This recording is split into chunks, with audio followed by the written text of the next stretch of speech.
Angel ಜಲಪಾತ ಎಲ್ಲಿದೆ?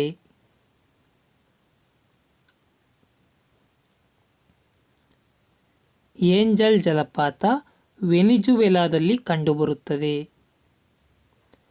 Protein ಸಿಂಥೆಸಿಸ್ನಲ್ಲಿ ಯಾವ ಜೀವಕೋಶದ ಅಂಗಗಳು ಅತ್ಯಂತ ಮಹತ್ವದ ಪಾತ್ರವನ್ನು ವಹಿಸುತ್ತವೆ? ಪ್ರೋಟೀನ್ ಸಿಂಥೆಸಿಸ್ನಲ್ಲಿ ಎಂಡೋಪ್ಲಾಸ್ಟಿಕ್ ರೆಟಿಕ್ಯುಲಮ್ ಮತ್ತು ರೈಬೋಸೋಮ್. ಎಂಡೋಪ್ಲಾಸ್ಟಿಕ್ ರೆಟಿಕ್ಯುಲಮ್ ಮತ್ತು ರೈಬೋಸೋಮ್ ಇವೆರಡೂ ಕೂಡ ಅತ್ಯಂತ ಮಹತ್ತರ ಪಾತ್ರವನ್ನು ವಹಿಸುತ್ತವೆ. ಕೀಟಗಳು ಹೇಗೆ ಉಸಿರಾಡುತ್ತವೆ?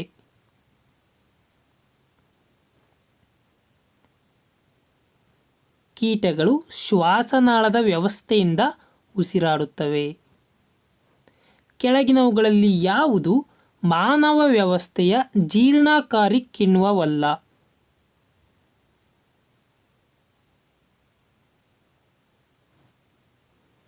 ಗ್ಯಾಸ್ಟ್ರೀನ್ ಇದು ಮಾನವ ವ್ಯವಸ್ಥೆಯ ಜೀರ್ಣಕಾರಿ ಕಿಣ್ವ ಅಲ್ಲ.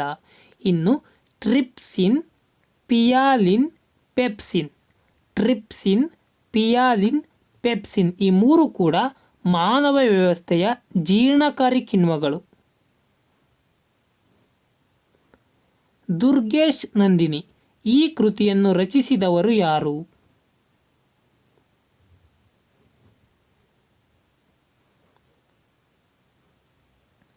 ಬಂಕಿಮಚಂದ್ರ ಚಟರ್ಜಿ. ಕೆಳಗಿನ ಯಾವುದು ಸರಿಯಾಗಿ ಹೊಂದಾಣಿಕೆ ಆಗಿಲ್ಲ?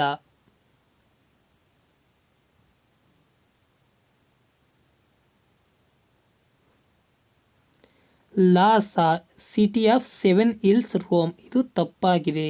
ಇನ್ನು ಸರಿಯಾದವು ನೋಡೋಣ. Stockholm Venice of the north ಎಂದು ಸ್ಟ್ಯಾಕ್ ಹೋಮ್ ಅನ್ನು ಕರೆಯುತ್ತಾರೆ. ಕೀ ಟು ದಿ ಮೆಡಿಟೇರಿಯನ್ ಎಂದು ಗಿಬ್ರಾಲ್ಟರ್ ಅನ್ನು ಕರೆಯುತ್ತಾರೆ. ವಿಂಡಿ ಸಿಟಿ ಎಂದು ಚಿಕಾಗೋವನ್ನು ಕರೆಯುತ್ತಾರೆ. ದೇಶಬಂಧು ಎಂದು ಯಾರನ್ನು ಕರೆಯಲಾಗುತ್ತದೆ?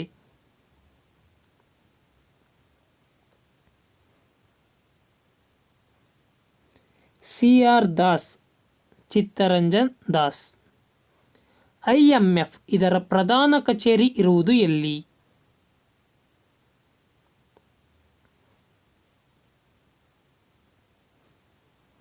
ವಾಷಿಂಗ್ಟನ್ ಡಿಸಿಯಲ್ಲಿ. ಬೋರೋಬುಡೂರ್ ಸ್ಮಾರಕ ಇರುವ ಸ್ಥಳ ಯಾವುದು? ಬೋರೋಬುಡೂರ್ ಜಾವಾ. ಆಫ್ರಿಕಾ ಖಂಡದ ಅತ್ಯುನ್ನತ ಶಿಖರ ಯಾವುದು?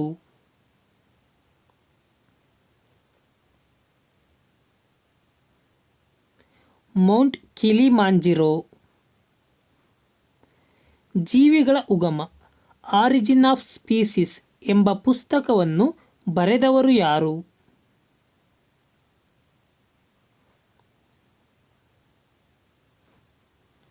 Charles Darwin. ಮೆಕ್ಸಿಕೋ ದೇಶದ ರಾಜಧಾನಿ ಯಾವುದು?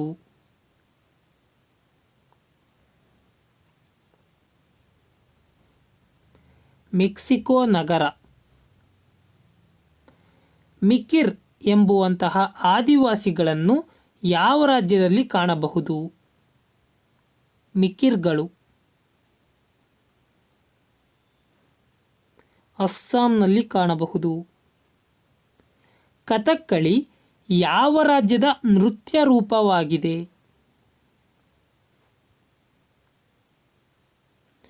ಕಥಕ್ಕಳಿ ಕೇರಳ.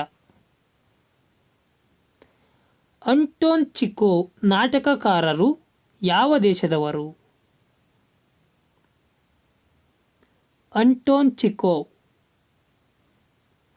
ರಷ್ಯಾ ದೇಶದವರು. ಕಾರವಾರದಿಂದ ಬಲ್ಸಾರ್ನವರೆಗೆ ತೀರವನ್ನು ಏನೆಂದು ಕರೆಯುತ್ತಾರೆ? ಕಾರವಾರದಿಂದ ಬಲ್ಸಾರ್ ವರೆಗಿನ ತೀರವನ್ನು ಕೊಂಕಣ ತೀರ ಎಂದು ಕರೆಯುತ್ತಾರೆ. ಶ್ರೀರಾಮ್ ಸಾಗರ್ ಯೋಜನೆಯನ್ನು ಯಾವ ನದಿಗೆ ನಿರ್ಮಿಸಲಾಗಿದೆ?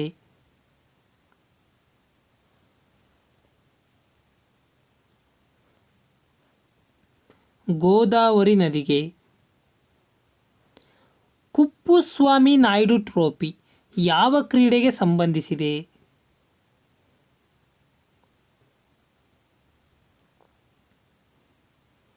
ಹಾಕಿ. ಈ ಕೆಳಗಿನ ಯಾವುದು ಸರಿಯಾಗಿ ಹೊಂದಾಣಿಕೆಯಾಗಿದೆ?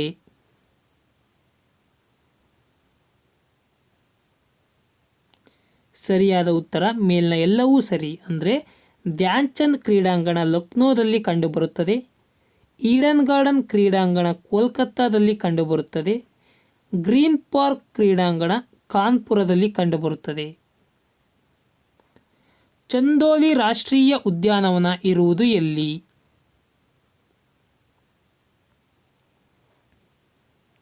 ಚಂದೋಲಿ ಮಹಾರಾಷ್ಟ್ರದಲ್ಲಿ.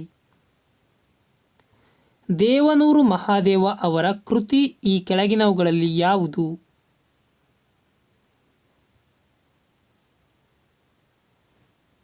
1 ಮತ್ತು 2 ಅಂದರೆ ಕುಸುಮ ಬಾಲೆ ಮತ್ತು ದ್ಯಾವನೂರು ಇವೆರಡೂ ಕೂಡ ದೇವನೂರು ಮಹಾದೇವ ಅವರ ಕೃತಿಗಳು. ತಾಳಿಕೋಟೆಯ ಇನ್ನೊಂದು ಹೆಸರೇನು?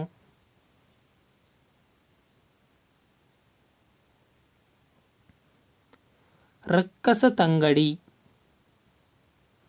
ಸಾಲ ನಿಯಂತ್ರಣ ಕಾರ್ಯವನ್ನು ನಿರ್ವಹಿಸುವವರು ಯಾರು?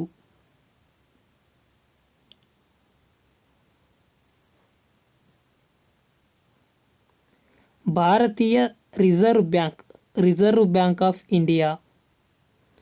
ಭಾರತದಲ್ಲಿ ಕೆಳಗಿನ ಯಾವ ವರ್ಷದಲ್ಲಿ ಮುಂದಿನ ಜನಗಣತಿ ನಡೆಯುತ್ತದೆ?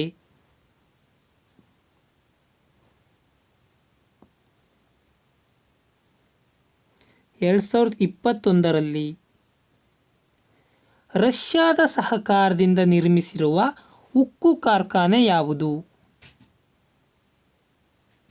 ರಷ್ಯಾದ ಸಹಕಾರದಿಂದ ಭಿಲಾಯಿ ಉಕ್ಕು ಕಾರ್ಖಾನೆ. ಭಾರತದಲ್ಲಿ ಕರೆನ್ಸಿ ನೋಟುಗಳನ್ನು ಹೊರತರುವ ಬ್ಯಾಂಕ್ ಯಾವುದು? Bank of India, central bank of India, ಭಾರತೀಯ reserve bank, state bank of India. ಇದಕ್ಕೆ ಸರಿಯಾದ ಉತ್ತರವನ್ನು ಕಾಮೆಂಟ್ ಬಾಕ್ಸ್ನಲ್ಲಿ ತಿಳಿಸಿರಿ. ನನ್ನ ನೆಕ್ಸ್ಟ್ ವಿಡಿಯೋದಲ್ಲಿ ಇದಕ್ಕೆ ಸರಿಯಾದ ಉತ್ತರವನ್ನು ತಿಳಿಸುತ್ತೇನೆ. ಹಾಗೂ ಈ ವಿಡಿಯೋ ಇಷ್ಟ ಆಗಿದ್ದಲ್ಲಿ ದಯವಿಟ್ಟು ಒಂದು ಲೈಕ್ ಮಾಡಿರಿ. ಧನ್ಯವಾದಗಳು. ಇದೇ ರೀತಿಯ ಹೊಸ ವಿಡಿಯೋಗಳಿಗಾಗಿ ನಮ್ಮ ಯೂಟ್ಯೂಬ್ ಚಾನಲ್ಗೆ ಸಬ್ಸ್ಕ್ರೈಬ್ ಆಗಿ ಮತ್ತು ಪಕ್ಕದಲ್ಲಿರುವ ಬೆಲ್ ಐಕಾನ್ ಮೇಲೆ ಕ್ಲಿಕ್ ಮಾಡಿ.